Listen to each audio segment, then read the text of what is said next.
Bonjour à toutes et à tous, ici avec vous Alibaba pour une nouvelle vidéo où nous allons apprendre à déterminer la borne inférieure d'une fonction f allant d'un intervalle i vers r.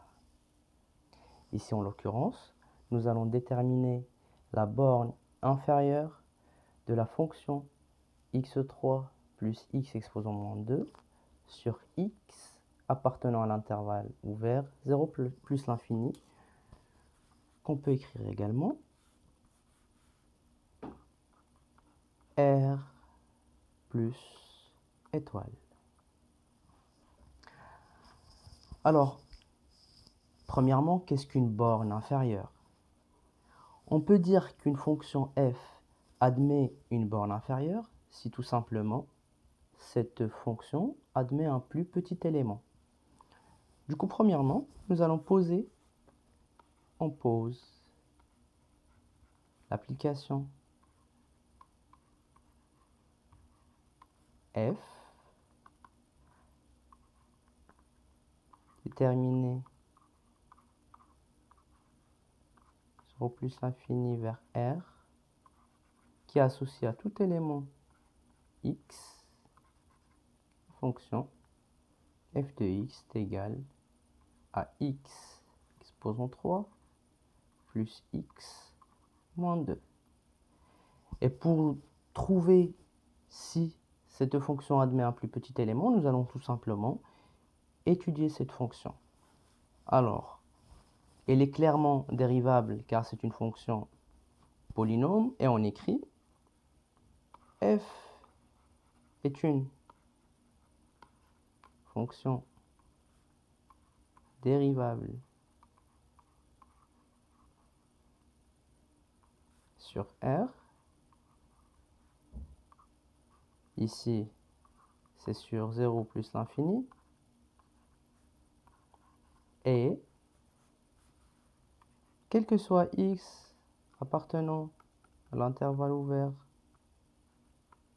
0 plus l'infini, on a f' de x est égal à 3x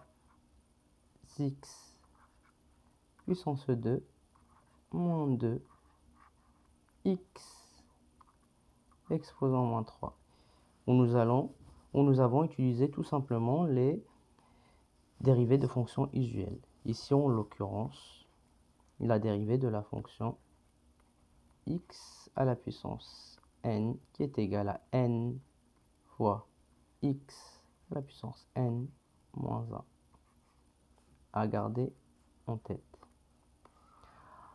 Après avoir dérivé la fonction, on peut tout simplement trouver quand est-ce que cette fonction s'annule.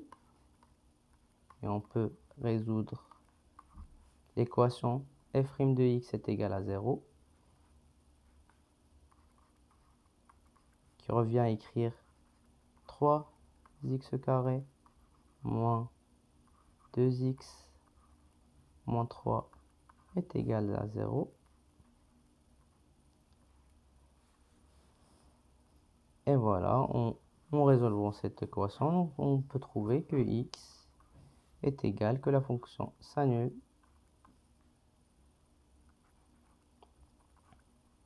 sur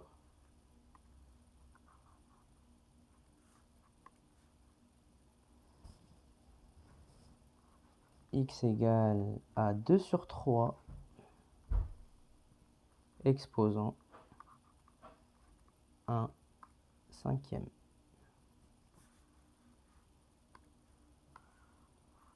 Qu'on l'on peut appeler alpha pour avoir plus de simplicité d'écriture. Alors, après avoir trouvé les zéros de f' de x, on peut tout simplement dresser le tableau de variation.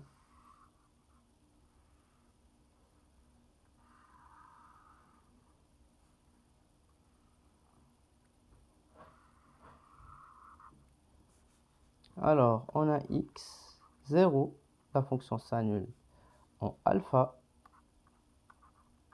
plus l'infini. Ici, nous avons f' de x, notre premier 0, et on sait qu'à gauche de alpha, qu'est-ce qu'on a? On a un signe négatif, et là, évidemment, un signe positif. Dressons les variations de f. F, elle est décroissante, plus croissante, et admet un plus petit élément en f de alpha, que l'on peut calculer tout simplement. Alors ce tableau peut dire tout simplement que ceci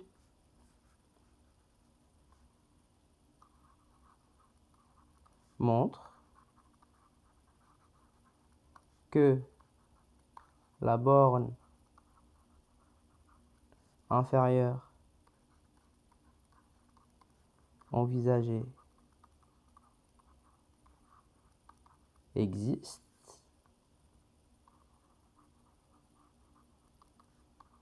et est atteinte en alpha. Ici, notre alpha est égal à 2/3 exposant 1/5. Et on peut tout simplement la calculer.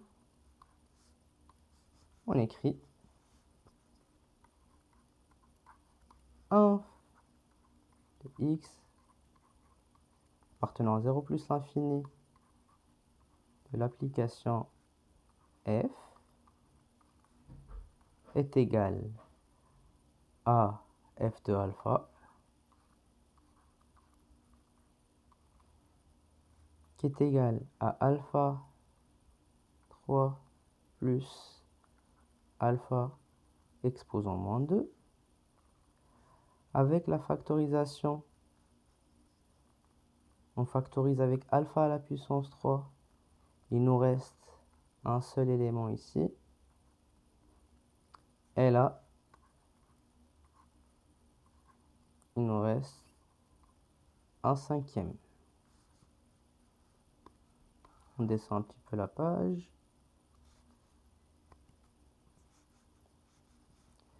Si l'on remplace par les termes, ici en l'occurrence, qu'est-ce qu'on a dit? Alpha est égal à 2/3 tout à la puissance 1/5.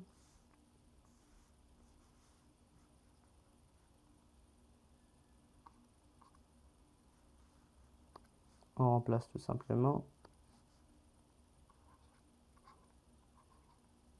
2/3 à la puissance 3/5 facteur de 1 plus 3/2 qui est égal à 5/2.